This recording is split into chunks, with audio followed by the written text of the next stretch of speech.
Hello friend, आप देख रहे हो हमारा चैनल ग्रो बुक्स। तो आज हम फिर से आपके लिए नई बुक लाए हैं, जिस बुक का नाम है द मिथ्स ऑफ इनोवेशन।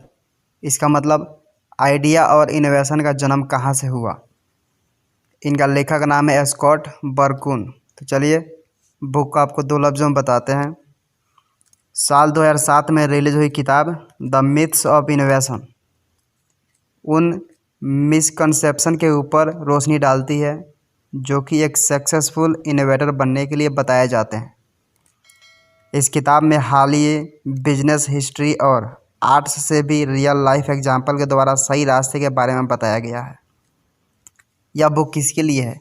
ऐसे मैनेजर्स जिनको अपने वर्क प्लेस में इनोवेशन चाहिए, क्रिएटिविटी को पसंद करने वाले लोग, ऐसे क्रिएटिव लोग जिन्हें प्रेरणा की कमी है, ऐसे लोग जिन्हें इनोवेटिव आइडिया के बारे में जानना हो। अध्याय नंबर 1, आखिर किसी भी बड़े आइडिया का जन्म का होता कैसे है। आज के समय में कई लोग ये सोचते हैं कि अच्छा आइडिया आने के लिए कोई ना कोई बाहरी प्रेरणा होनी ज़रूरी होती है। कई ऐसे भी लोग होते हैं जो सारी ज़िंदगी किसी बड़े आइडिया के आने का इंतज़ार ही करते रहते हैं। अगर आप भी बिजनेस कर रहे हैं या फिर आप बिजनेस स्टार्टअप करना चाहते हैं, अगर आपको भी क्रिएटिव आइडिया की कद्र है तो फिर यह किताब आपके लिए ही है।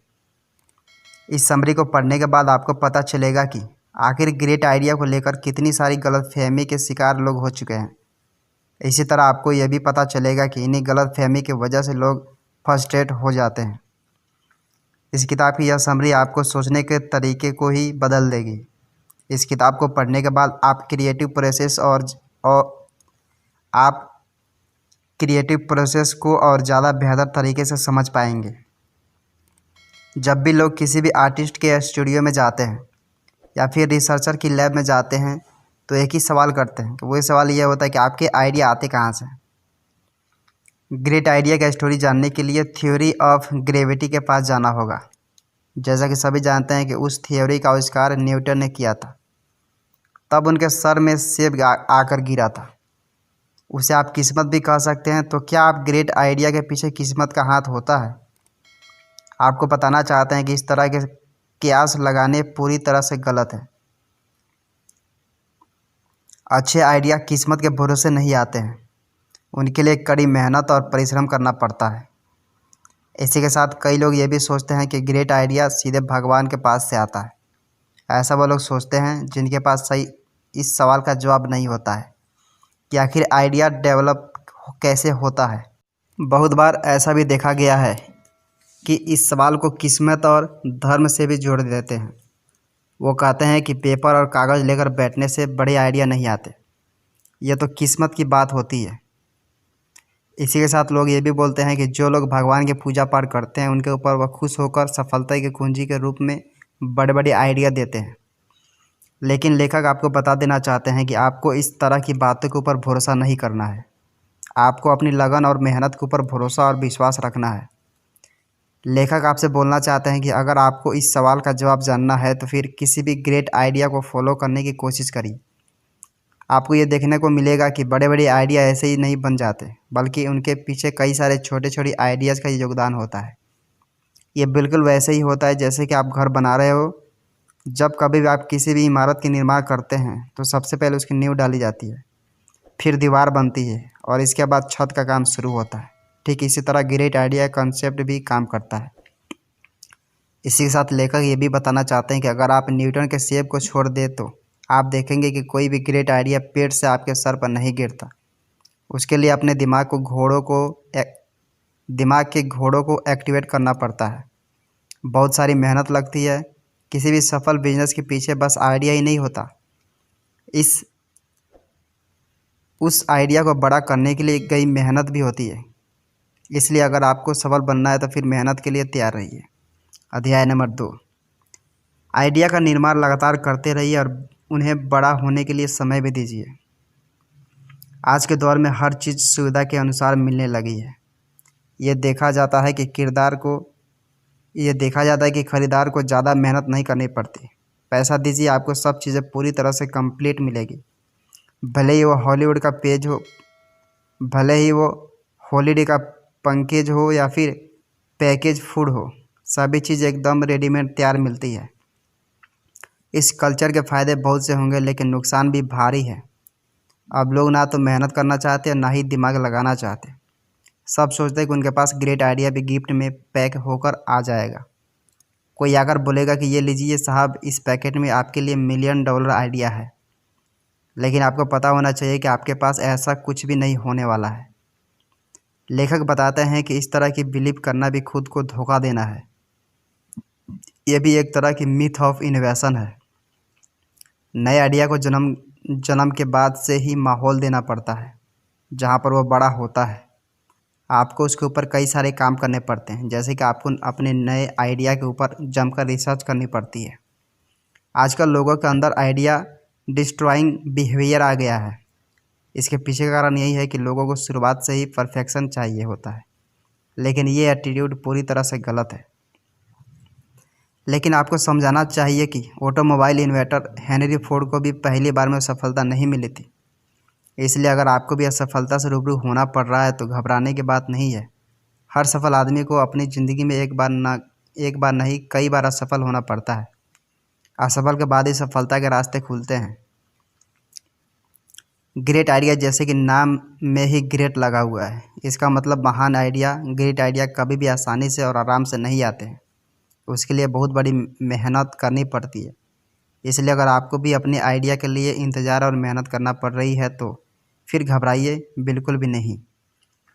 हमें कोशिश करना चाहिए कि हम नए नए आइडिया का जन्म करते रहें। इसी के साथ हम उन आइडिया को ब्लूम करने का भी मौका दें। किसी भी आइडिया को ग्रेट बनाने के लिए समय देना पड़ता है। अगर आप एक छोटे बच्चे से पूछेंगे पेन के कस का आविष्कार किसने किया, तो उसका जवाब होगा कि उसकी माँ। वैसे यह मानने की बुरी आदत हमें लग गई है कि जिस व्यक्ति को हम किसी आविष्कार के साथ जोड़ते हैं वही बस उसका निर्माता है। बचपन से ही हम में से कितने लोग सोचते हैं कि थॉमस एडिसन ने इलेक्ट्रिक लाइट का आविष्कार किया था, जिसे बल्ब के नाम से जानते हैं। लेकिन कितने कम लोग जानते हैं कि पहले लैंप का आविष्कार मशहूर हेम्फ्री डेवी और जोसेफ स्वान ने किया था। लेकिन दुनिया सिर्फ और सिर्फ एडिसन का नाम जानती है। इसके पीछे का रीज़न यही है कि हम किसी भी इन्वेंटर या फिर हीरो को प्री पैकेज्ड फॉर्म में देखना चाहते हैं। इसलिए आज तक इस मिथ को फैला दिया गया है कि ग्रेट आइडिया का जन्म और आविष्कार सिंगल आदमी ही करता है। लेकिन सच्चाई यह है कि किसी भी ग्रेट इनोवेशन के पीछे एक इंसान नहीं बल्कि कई दिमाग होते हैं। आज ये समय आ गया है कि इस मिथ को तोड़ दे। अब समय यह भी आ गया है कि हमें पता होना चाहिए कि ग्रेट आइडिया का जन्म कैसे है। इसको एक एग्जाम्पल से समझने की कोशिश करते हैं। अगर आपसे सवाल किया जाए कि चांद पर पहला इंसान कौन सा गया था, सभी जवान जानते हैं कि नील आर्मस्ट्रॉन्ग। लेकिन क्या आपको पता है कि उस आइडिया के पीछे नासा के 5 लाख से ज़्यादा लोगों ने कड़ी मेहनत की थी। आर्मस्ट्रॉन्ग का नाम फेमस हो गया क्योंकि लोगों ने उन्हें देखा था, लेकिन इसका मतलब ये नहीं कि उनका योगदान भी बाकियों से ज़्यादा था। बाकियों ने भी उस प्रोजेक्ट में पूरे जी जान से मेहनत की थी। इसको हमारी कानून व्यवस्था भी बल देती है। वो कानून है पेटेंट लॉ। पेटेंट लॉ में कुछ लोगों का नाम या फिर किसी सिंगल का नाम ही रजिस्टर किया जाता है। इससे ही ये गलत फहमी भी फैलती है कि ग्रेट आइडिया का इनोवेशन सिंगल इंसान ही करता है। अध्याय नंबर 3, नए और क्रिएटिव आइडिया का जन्म और इम्पोर्ट्स। क्या आपको भी लगता है कि लोगों को नए आइडिया पसंद आते हैं? अगर आपको भी ऐसा लगता है तो फिर आपको पता होना चाहिए कि ये एक मिथ है। आपको पता होना चाहिए कि गेवरज लुकास की हॉलीवुड फिल्म स्टार वार्स की स्क्रिप्ट को भी ज़्यादातर हॉलीवुड के स्टूडियो ने रिजेक्ट कर दिया था। इसी के साथ ही साथ अलेक्जेंडर ग्राहम बेल के टेलीफोन के आइडिया को भी ज़्यादातर कम्युनिकेशन कंपनी ने रिजेक्ट कर दिया था। अगर नए आइडिया लोगों को पसंद आते तो आपके सामने सैकड़ों एग्जाम्पल नहीं होते रिजेक्शन के। इसलिए लेखक आपको इन सब मिथ से रूबरू करवाने का काम कर रहे हैं।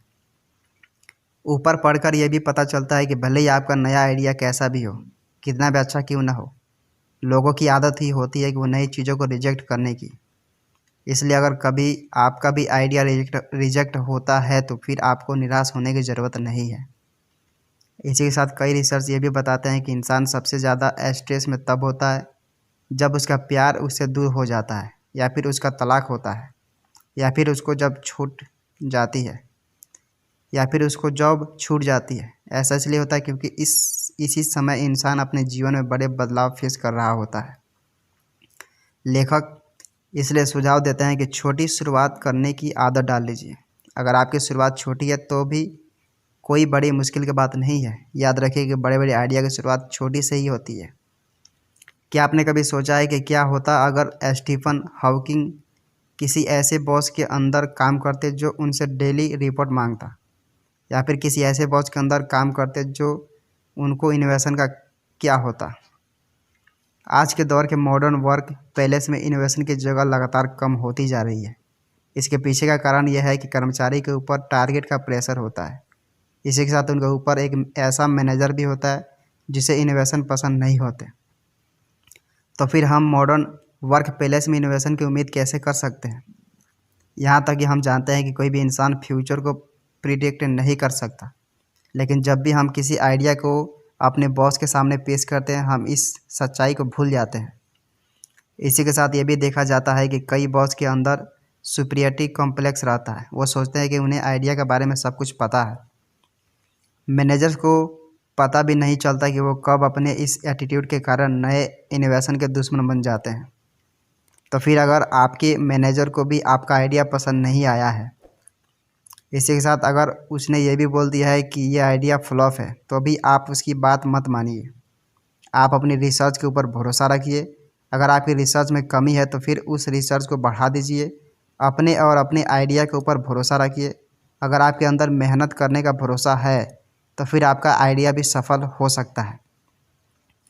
अगर आप पास्ट को भी देखने की कोशिश करेंगे तो आपको पता चलेगा कि ऐसा कई बार हुआ है जब बड़े बड़े इनोवेशन को मैनेजर्स ने रिजेक्ट किया था, लेकिन फिर भी बाद में उन इनोवेशन ने लोगों के दिल और दिमाग पर राज किया था। इसलिए अपने डर को पीछे छोड़ दीजिए और इनोवेशन की तरफ बढ़ते रहिए। जितना ज़्यादा आप इन्वेस्टमेंट करेंगे उतने ही आप सफल भी होंगे। अध्याय नंबर 4,